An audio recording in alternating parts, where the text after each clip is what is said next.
Suivez l'actualité africaine à travers les débats, face à face, reportages et interviews menés par les experts de Chari Logon TV, la chaîne du droit de savoir.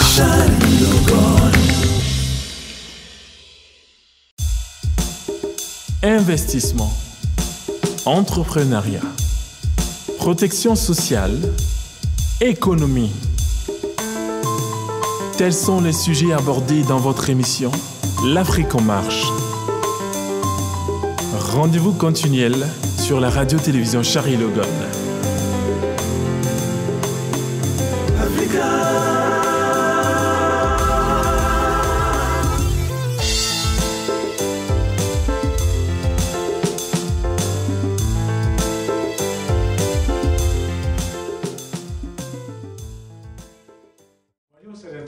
Soyez le bienvenu sur la page de Chari Logon. Aujourd'hui, nous recevons un invité Marc.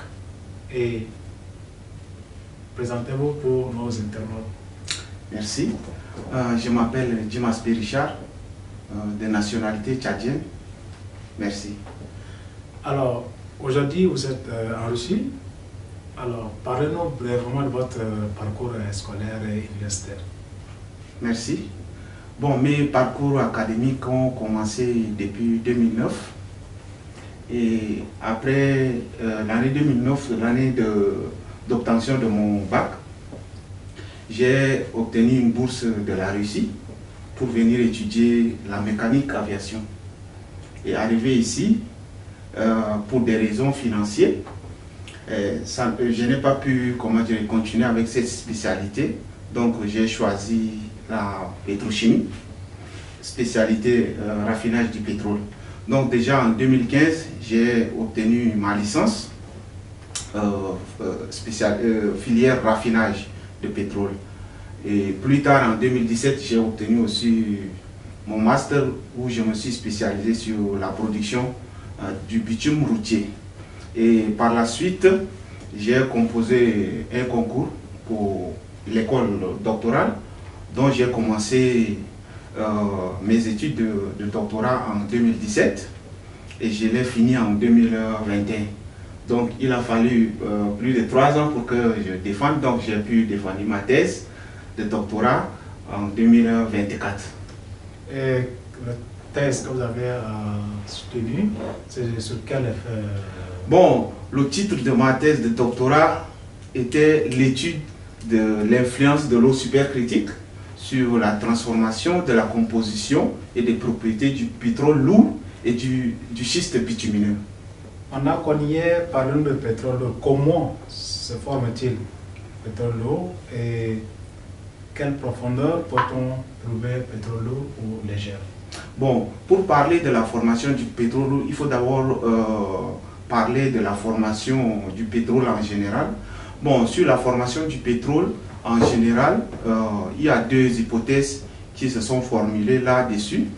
La première hypothèse, c'est celle qu'on appelle abiogénique et biogénique. Abiogénique, c'est pour ceux du groupe de chimie minérale et biogénique, c'est ceux du chimie organique. Ceux de chimie minérale,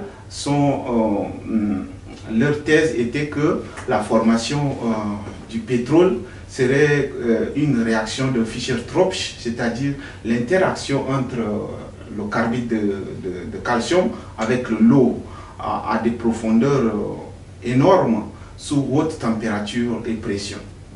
Ça, c'est le groupe de chimie minérale dont le grand chimiste russe Mendeleïev avait aussi soutenu cette thèse.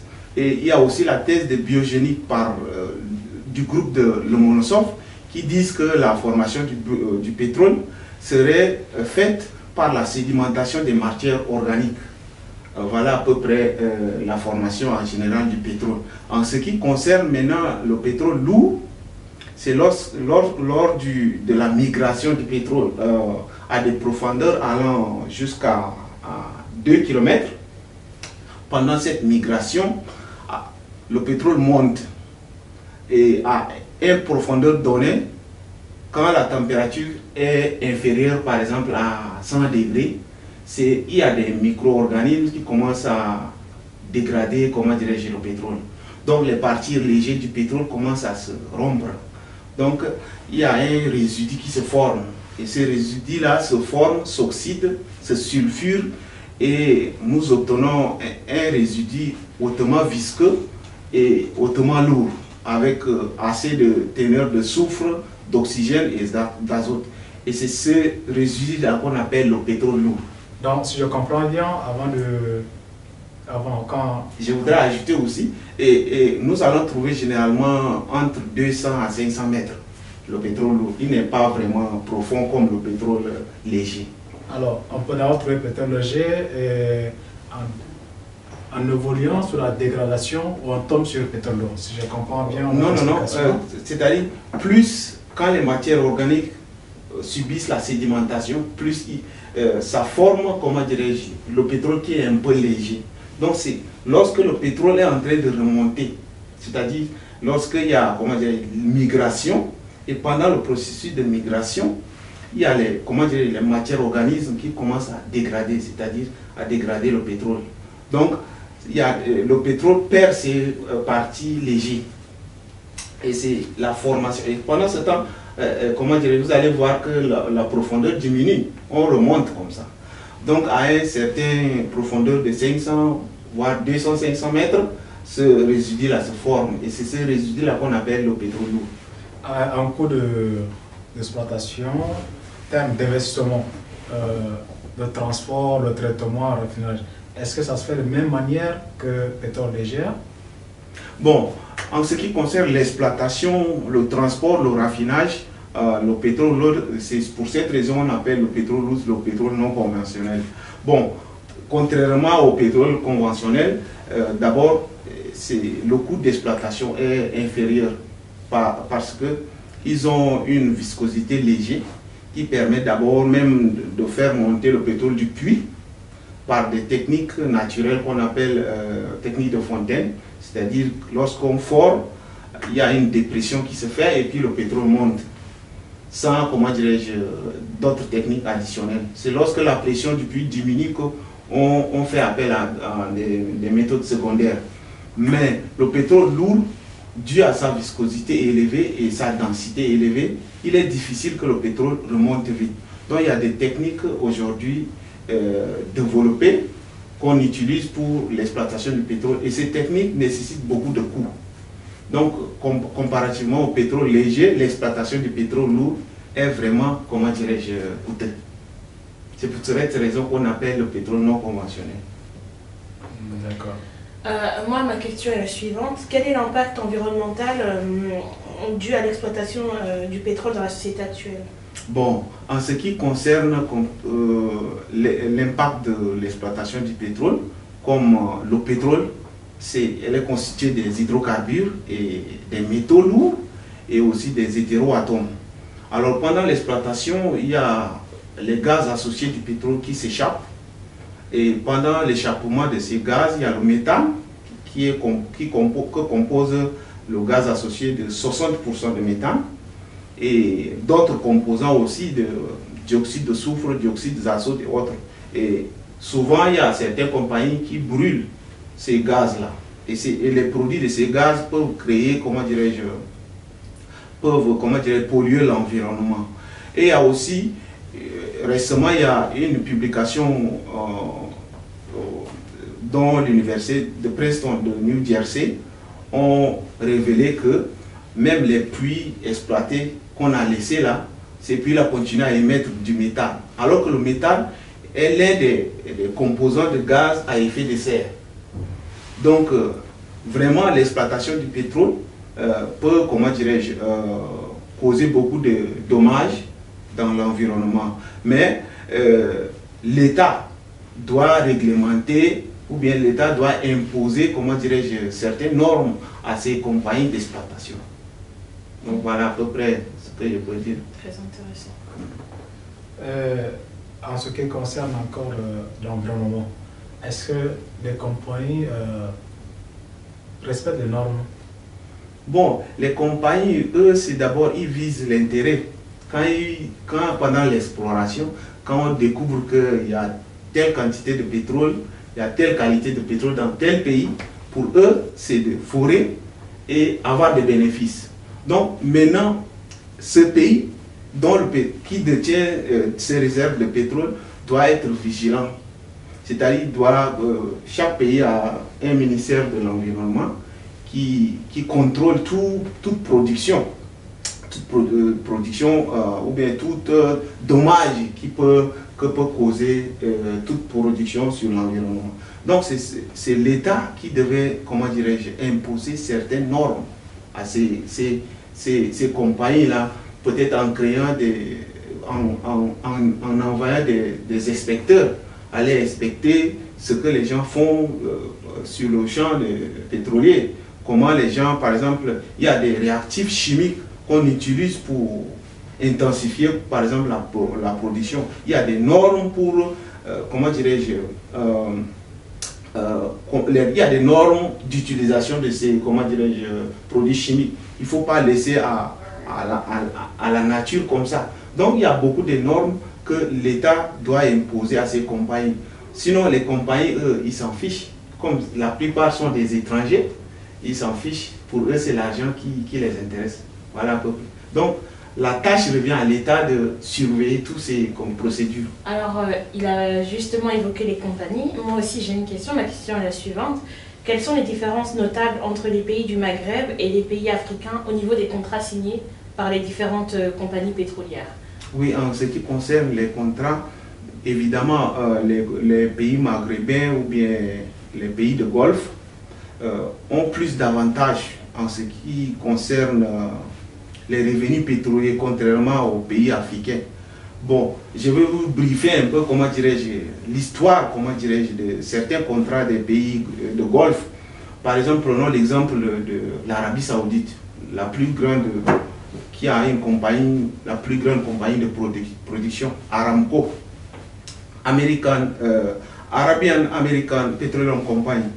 Vers les années 1930, après avoir découvert le pétrole en Arabie Saoudite et d'autres pays comme le Koweït, Bahreïn, les Émirats, l'Iran, l'Irak, ainsi de suite.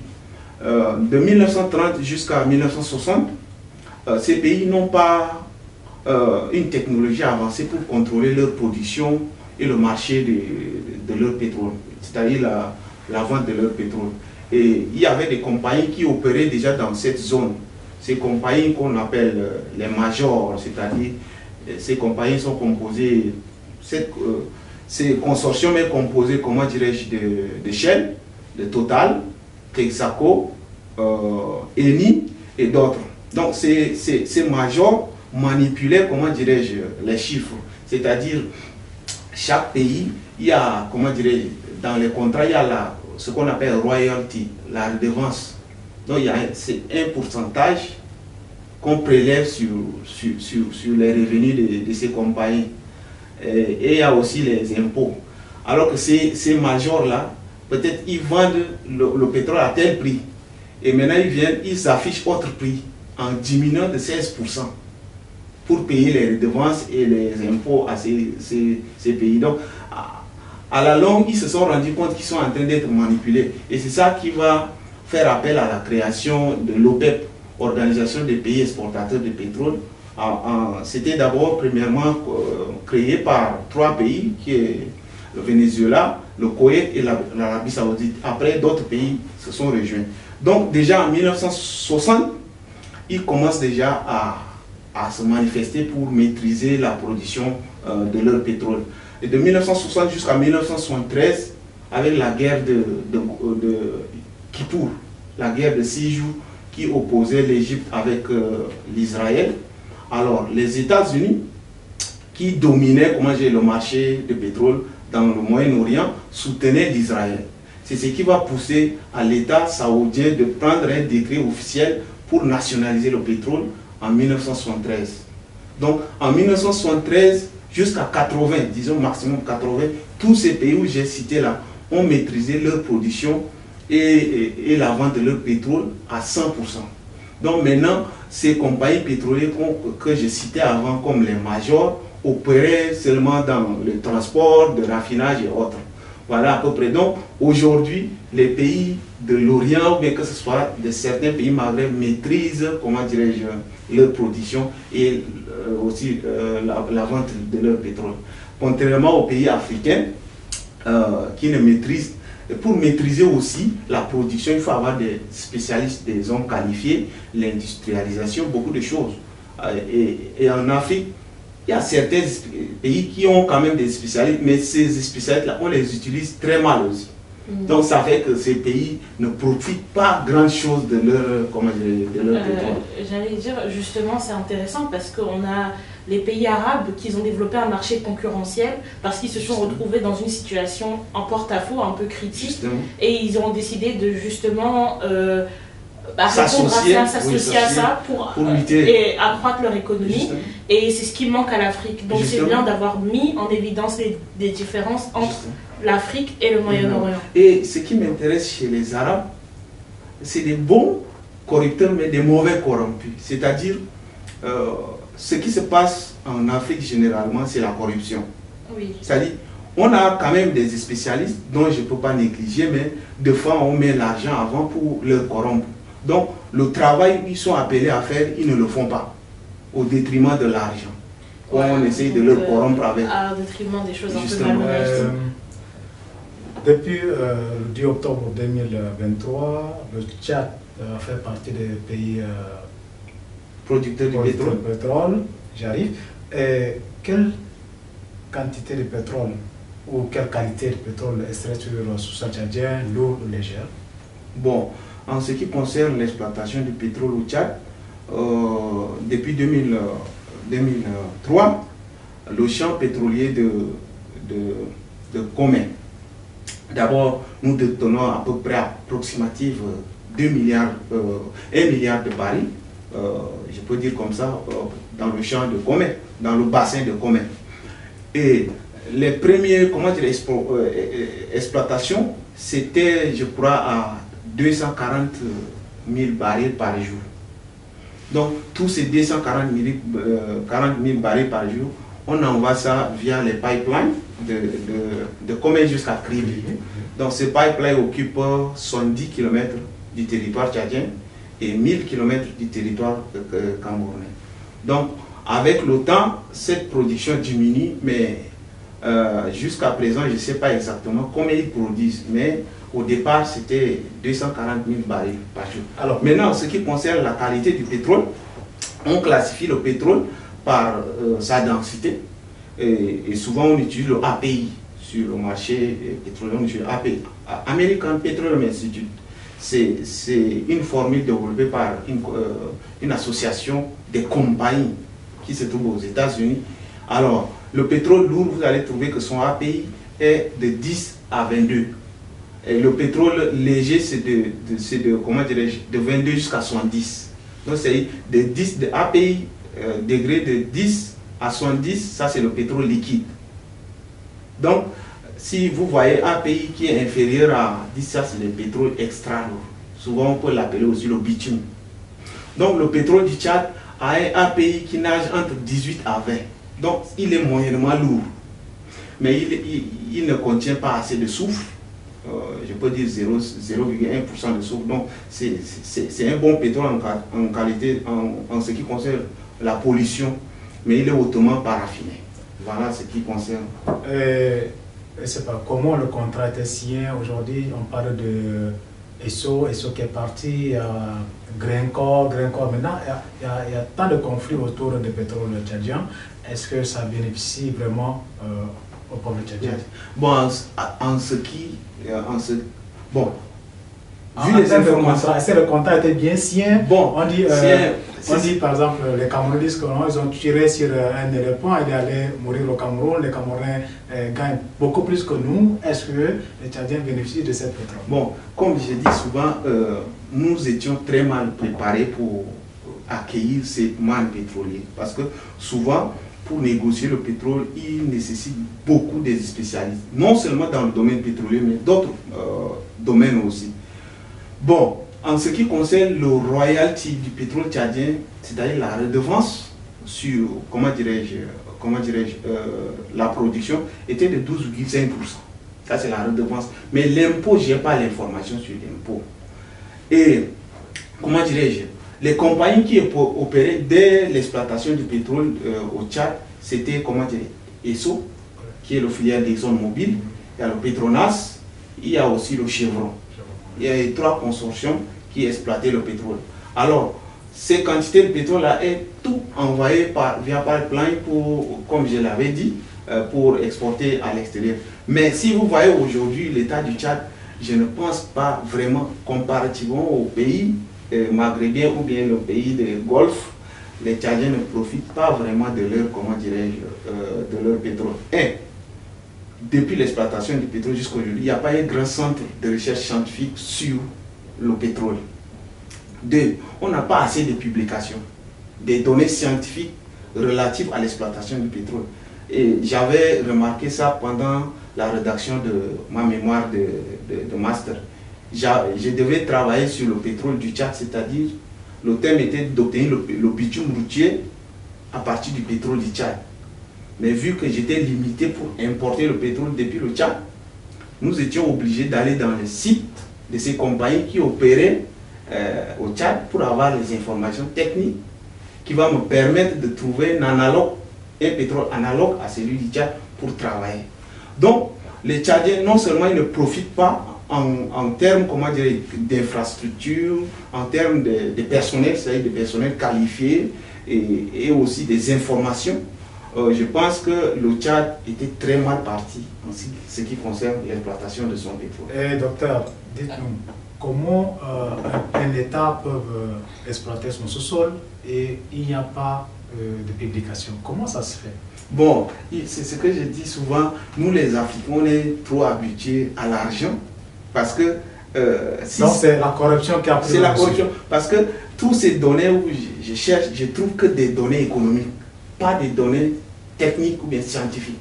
Donc, même, je ne peux pas négliger ces autochtones qui travaillent là-bas, ces frères qui travaillent avec ces compagnies, devaient avoir accès à ces informations et de les publier aussi pour d'autres Tchadiens. Donc, en un mot, le Tchad ne contrôle pas ce qui se passe. Vraiment, bien sûr, le Tchad ne maîtrise rien, parce que non seulement il ne maîtrise rien, ses spécialités, d'après certains témoignages, sont aussi corrompus. Donc, quand on est corrompu, on ne peut, même si on connaît, on ne peut pas les doper. Mais il y a d'autres bassins aussi, par exemple le bassin de Bongor, celui de Sédigui. Et le pétrole, le meilleur pétrole du Tchad, c'est celui de Sédigui.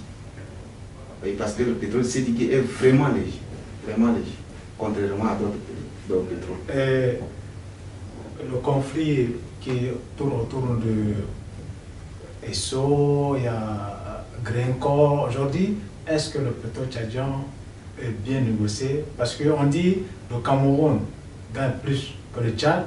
Et je me souviens, lors de l'émission Appel sur l'actualité sur le plateau N'Djamena en 2010, on dit le Tchad ne gagne que des impôts. Le Tchad ne touche pas le revenu du pétrole, rien que les impôts. Est-ce que c'est vrai? Est-ce que c'est une bonne méthode pour un État de donner son sous-sol de cadeau comme ça aux puissances? Bon, vu les informations que je dispose, l'affaire de Grenco, comme disait même notre défunt, le maréchal Idriss Déby Itno, que c'est une affaire de dupes.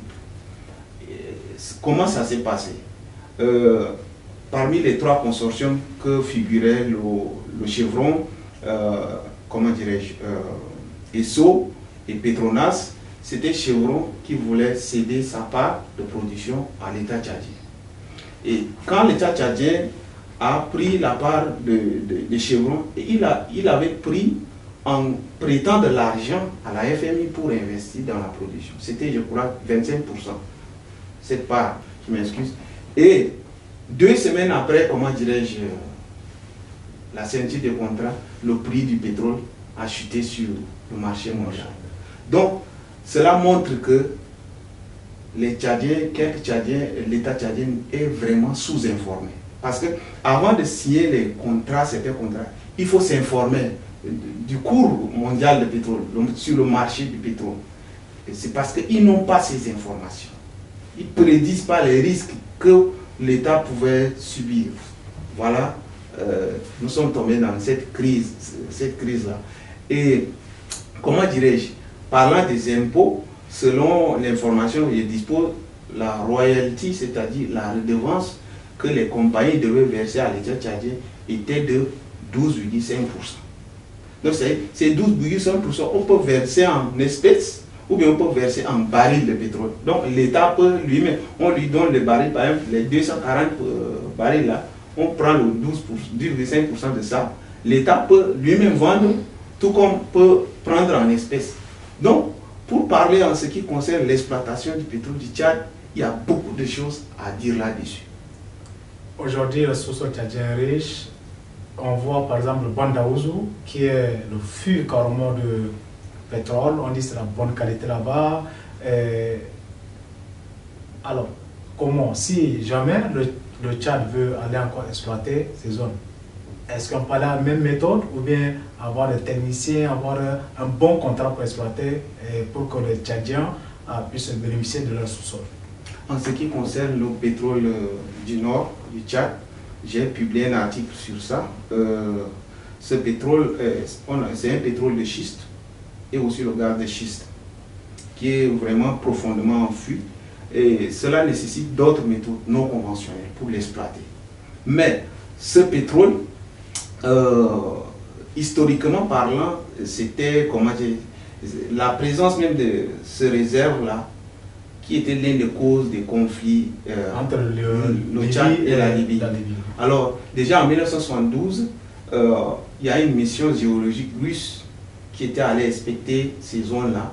Ils ont fait des explorations et ils ont dit au président défunt Mohamed Gaddafi que le Tchad disposait assez de quantité de pétrole dans ces zones-là, on appelle Koufra.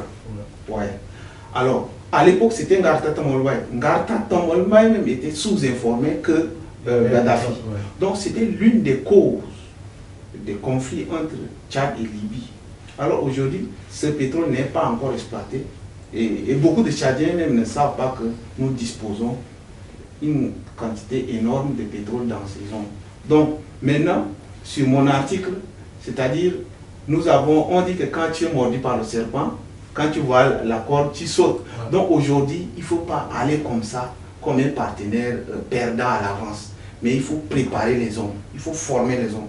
Pour que lorsque nous partons pour des négociations, nous partons en qualité d'un partenaire potentiel. Et non comme des brebis, comme on dit au laboratoire. Oui, celle-ci, parlons-en. Djarmaya, aujourd'hui, la vente est locale. Mais quelquefois, il y a toujours, on dit, pénurie de carburant, pénurie de gaz. Alors, qu'est-ce qui se cache derrière cette pénurie artificielle ou créée par ces compagnies-là? D'accord. Bon, il y a deux choses là à dire dessus. Il y a la politique aussi de vente qui est là. Mais moi, je ne vais pas me prononcer sur la politique. Mais en tant que spécialiste du domaine, je pense que Djarmaya qui raffine 20 000 barils par jour. Selon la classification des raffineries, la raffinerie conventionnelle doit raffiner au minimum 3 millions de barils par jour en termes de production. Alors notre raffinerie de Djamena ne répond pas à ces critères. Lorsqu'on va calculer aussi, comment dirais-je, il y a un indice pour classifier les raffineries, l'indice de Nelson. Nous allons calculer, ça ne va pas dépasser 10. Alors, déjà même la quantité de produits raffinés au Tchad n'est pas suffisante. Et même dans mon article, mon mémoire de master, j'avais fait une recommandation qu'il faut construire stratégiquement une raffinerie proche du gisement de pétrole de Doba. Alors, si nous avons au minimum 2 ou 3 raffineries, ça peut absorber cette demande-là. Mais sinon, pour l'instant, la raffinerie de Djarmaya n'est pas vraiment suffisante. Oui, aujourd'hui, vous avez dit que la raffinerie de Djarmaya devrait produire 2 millions ou 3 millions. Le minimum doit être 3 millions, de barils. Oui, mais lorsqu'on voit, par exemple, ils ont relié, il y a déjà, par exemple, relié, c'est de Doba qui passe par Tangilé. Et on voit aussi côté de Moyen Chari jusqu'à arriver à N'Djamena. Comment ces produits n'arrivent pas à ce terme, 3 millions? Est-ce que le Tchad est capable de contrôler même ce qui est en maintenant. Bon. C'est-à-dire qu'il y a un problème à ce niveau. Oui, il y a un Comment problème. on peut relier presque 3 régions et on trouve quantité qui n'attire pas? Bon, il faut voir combien de quantités ça va là-bas. Ça, c'est un, de deux. Ça, c'est les informations que j'ai disposées. À moins qu'on a fait une reconstruction, comment dirais-je, de cette raffinerie. C'est-à-dire qu'on ajoute des unités de production. Mais depuis ces informations, moi, je l'avais jusqu'à aujourd'hui, je n'ai pas entendu que la raffinerie de Djarma a été reconstruite. Donc, ce n'est pas du tout suffisant. Et en tant que, vous savez que le Tchad est un pays producteur et exportateur. Donc, nous devons, selon mes recommandations, nous devons construire d'autres raffineries qui non seulement produisent des produits locaux, mais d'autres produits qui pouvaient attirer d'autres pays. Par exemple, vous avez pris l'exemple du Cameroun.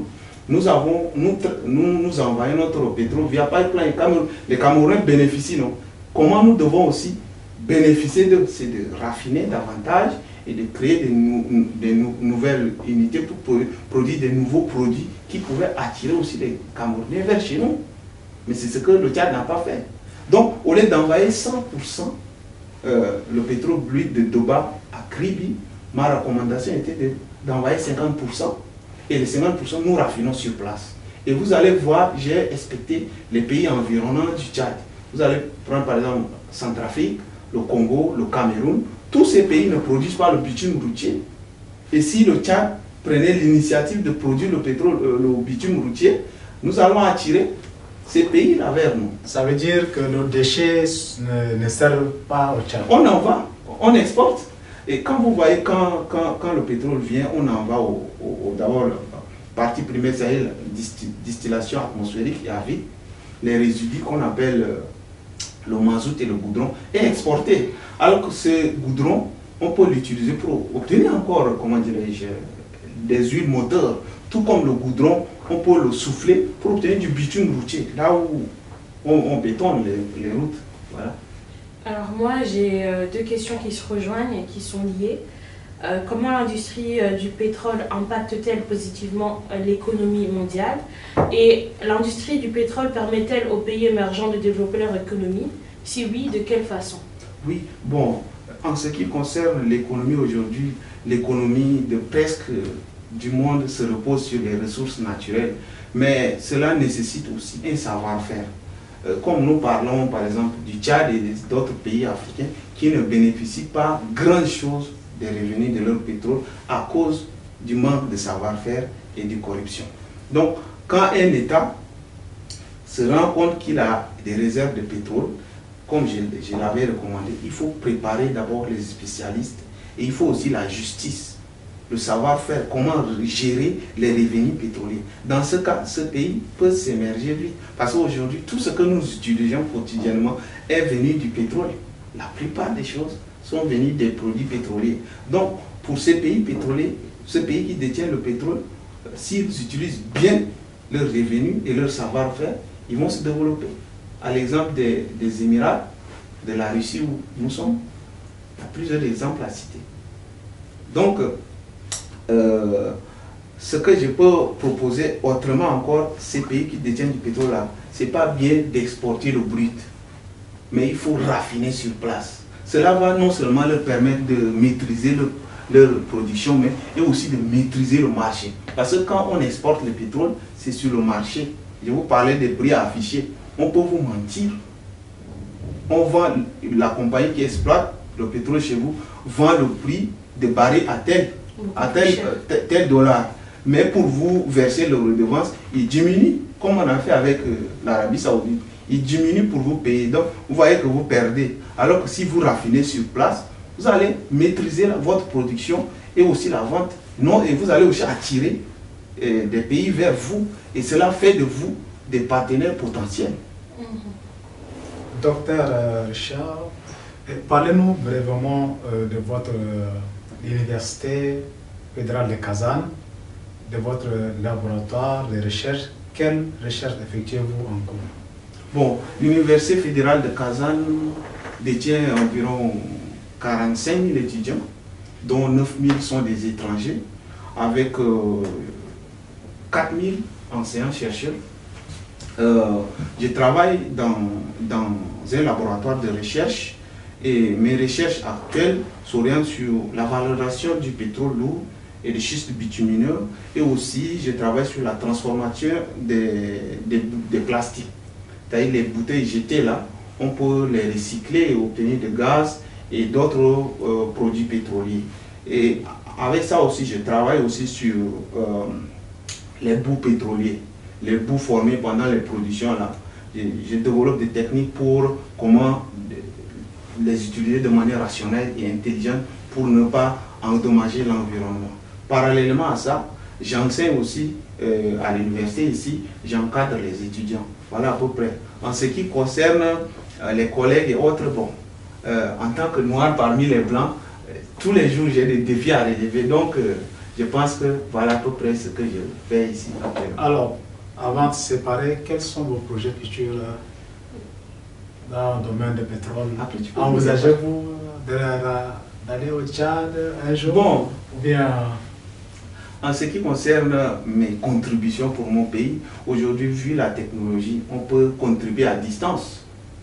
On peut me consulter, je peux donner certains conseils, et j'ai aussi mes propres projets pour mon pays, le Tchad. Et ça reste pour l'instant privé. Voilà à peu près. Moi j'avais... Vas-y. J'avais encore deux petites questions. Allez-y.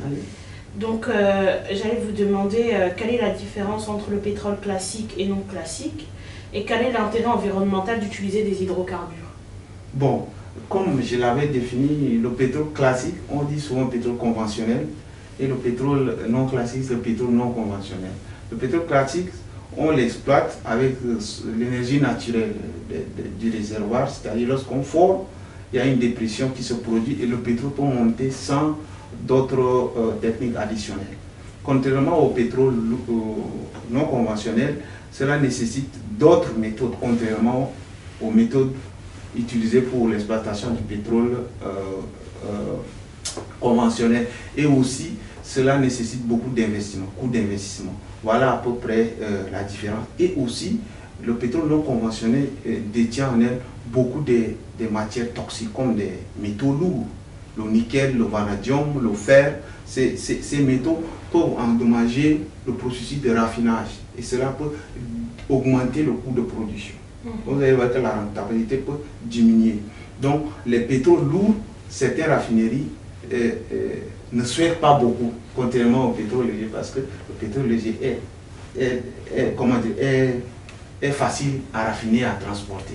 Les dommages, d'utilisation des hydrocarbures, dans les essences, les diesels que vous utilisez, il y a des normes qui réglementent la teneur des soufre et d'autres composants.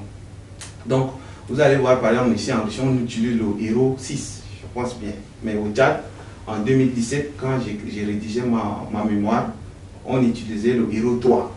Mais actuellement, je ne sais pas, ils utilisent quel Euro. Donc, ces zéros-là, c'est des normes pour réglementer la teneur de ces matières toxiques dans les carburants. Alors, aujourd'hui, on souhaite que la teneur, du soufre soit vraiment bas, plus bas, pour que lors de la combustion, on ne dépose pas dans l'atmosphère beaucoup de dioxyde de soufre et de dioxyde de carbone aussi.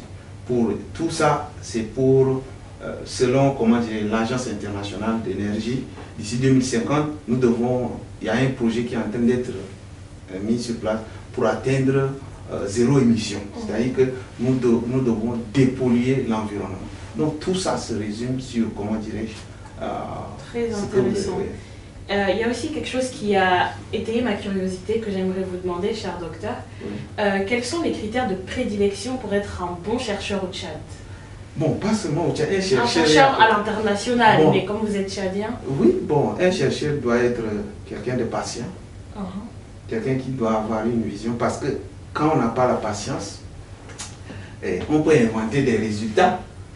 Vous voyez combien de fois un chercheur doit avoir le profil de quelqu'un qui m'inspire beaucoup, Thomas Edison. C'est quelqu'un qui doit persévérer dans ses recherches, c'est quelqu'un qui doit beaucoup lire, quelqu'un qui ne doit pas avoir peur d'aller dans des champs non connus, c'est-à-dire de risquer, d'être cultivé, oui, pour se cultiver, tout ça. Donc, pour être un bon chercheur, grosso modo, il faut la patience et avoir une vision. Voilà à peu près. Pour Pierre, 10 minutes. non, Pierre, c'est beaucoup. Ah. 2 minutes. D'accord. Alors, quel conseil donnerez-vous aux jeunes qui veulent se lancer dans le domaine de pétrole ou... Oui, bon, le conseil que je peux donner, bon, comme je m'inspire sur ce que Théophile Obenga, l'anthropologue congolais, disait, qu'il faut donner l'avenir à l'Afrique. Donc, ce que je peux dire à ces jeunes ici, c'est, comment dirais-je, d'ici 2050 à 60, le pétrole va finir. Donc, il faut commencer déjà, l'État tchadien, tout comme d'autres États africains, doit préparer nos jeunes qui veulent l'étudier, d'étudier plus l'eau et la biotechnologie. Pour que, lorsque cette ère arrive, quand on va parler de guerre de l'eau et autres, qu'on ne soit pas encore des perdants, mais des potentiels, comment dirais-je, des potentiels partenaires à exploiter notre ressource. Donc voilà à peu près ce que je peux leur dire. Contrairement au discours que véhiculent beaucoup des autodidactes, des gens qui méprisent les études, comment dirais-je, l'école, moi j'invite toujours nos jeunes frères d'étudier toujours. C'est très important pour l'avenir. Donc il faut toujours étudier. Malgré ce que les gens disent, il faut continuer à étudier. Ok. Ainsi, pour enfants, avant de nous séparer, à ma droite, nous avons Docteur Dumas Richard. à ma gauche. Docteur Laetitia. Ok, moi-même, Korassim Richard. Restez à l'écoute. À la prochaine. Merci. Merci.